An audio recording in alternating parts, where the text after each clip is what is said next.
గురుదేవుల పాదపద్మాలకు హృదయపూర్వక నమస్సుమాంజలు సమర్పించుకుంటున్నాను గురువుగారు. ఈరోజు చాలా పుణ్యదినం. మా యోగాభ్యాసకులకి మీకు కూడా మహారాత్రి శుభాకాంక్షలు. శివరాత్రి మా మహా ఆ శుభాకాంక్షలు తెలియచేసుకుంటున్నాను. ఏం మాట్లాడాలో నాకు చాలా ఆనందంతో ఉబ్బి తబ్బిబ్బి అయిపోతున్నాను గురువు గారు. ఈ రోజు నేను అసలు ప్రతిరోజు కూడా లేటుగా లేస్తుండేవాడిని.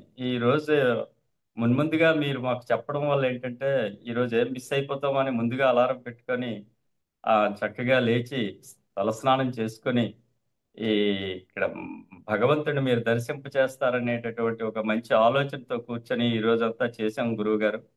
చాలా బాగా చేయించారు. ఈ రోజు ఇంట్లో కూర్చోబెట్టే ఈశ్వరుని చూపించారు మీరు.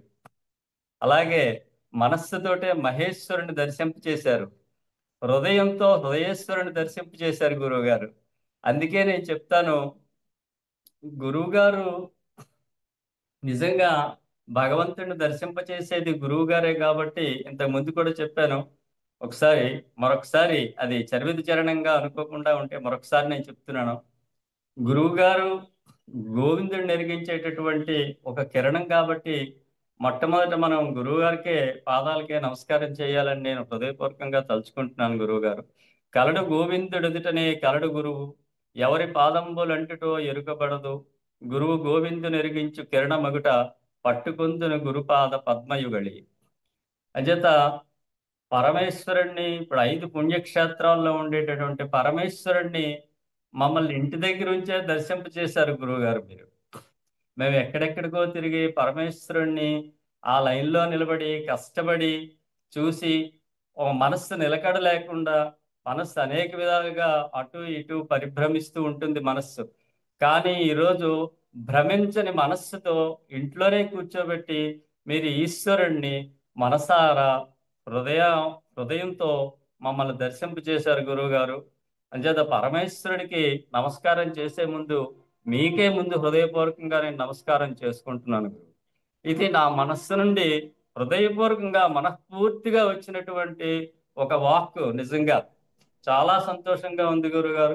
ఈరోజు 108 సార్లు మీరు ఓంకార ప్రణవనాదాన్ని మాకు ఉచ్చరింపచేశారు. అలాగే నేను కూడా సూర్య నమస్కారాలు కూడా చక్కగా నేను నిలబడి చేయగలిగాను గురువుగారు. ఇదంతా మీ చలవ. ఈ క్రెడిట్ అంతా మీదే గురువు గారు. నిజంగా చెప్తున్నాను, పూర్ణారోగ్యం నాకు భగవత్ ప్రసాదం అనుకోండి. అది మీ దయ కూడా ఉంటే మాకు పూర్ణారోగ్యం వస్తుందనే నేను తలుచుకుంటున్నాను గురువు గారు. ఇలాగే నేను కంటిన్యూగా క్లాసులకి అటెండ్ అయ్యేటటువంటి భాగ్యాన్ని మీరే గురుదేవులు మాకు ప్రసాదించాలని మనస్ఫూర్తిగా కోరుకుంటూ సెలవు తీసుకుంటున్నాను గురువు గారు. నమస్తే. అవునా సార్? ఈ రోజు మమ్మల్ని అందరినీ కూడా అన్ని పుణ్యక్షేత్రాలు తీసుకెళ్లిపోయారు. పృథ్వీలింగము, జలలింగము, వాయులింగము, అగ్నిలింగము, ఆ ప్రదేశాలు మేము కూడా వెళ్ళొచ్చినాం సార్. మీతో మీరు చెప్తున్నా అక్కడికి వెళ్ళిపోయి ఆ స్వామిని మీరు దర్శనం చేసుకున్నాము. అలాగే జ్యోతిర్లింగాలలో ఉన్నటువంటి మీరు చూసిన జ్యోతిర్లింగం కూడా మళ్ళీ ఒక రౌండ్ నేను తిరిగి వచ్చాను. నేను ఇప్పుడు మీరు చెప్తున్నా కదా అక్కడికి వెళ్ళిపోయాను.